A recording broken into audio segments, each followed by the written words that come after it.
আজকে লাঞ্চের মেনুতে ছিল কাঁকরোল ভাজি, ছোট ছোট চিংড়ি মাছ দিয়ে, আর খুব মজার একটা ইলিশ মাছ ভুনা এবং পাতলা ডাল।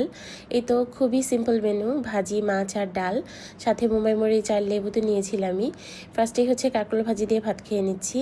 আমি ভাজি বা শাক এগুলো থাকলে ফার্স্টে সেটাই খাই, কিংবা ভর্তা স্টার্টিংয়ে সেটাই দিয়েই শুরু করি। সো ফার্স্টে কাঁকরোল ভাজি দিয়ে একটু মুম্বাই মরিচ দিয়ে একটু লেবু চেপে মজা করে খেয়ে নিচ্ছি। এই কাঁকরোল ভাজিটা ম্যাক্সিমাম টাইমেই আমি আলু দিয়ে করি, বাট আজকে আর আলু দিইনি। কাঁকরোলের পরিমাণ বেশি ছিল, তাই শুধুমাত্র কাঁকরোলটাই ভাজি করেছি। আলু দিলে পরিমাণটা আরও বেড়ে যেত। সো এই তো ফার্স্টে কাঁকরোল দিয়ে খেয়ে নিলাম, আর লেবু এভাবে ছিলকা সহ কামড়ে কামড়ে খাই আমি, আমার কাছে খুবই ভালো লাগে। দেন ইলিশ মাছ ভুনা দিয়ে ভাত খাচ্ছি। এই ইলিশ মাছ ভুনাটা এত মজা হয় সেটা আসলে বলে বোঝানো যাবে না। কখনো পারলে প্রপার রেসিপি শেয়ার করব। এখন তো আমার আসলে ফলোয়ারও নাই, বা কেউই মনে হয় না আমার ভিডিও দেখে, বা ফেসবুকও ফর ইউতেও আমার ভিডিও দেয় না। সো কে দেখবে, আসলে নিজের ভিডিও নিজেরই দেখা লাগে।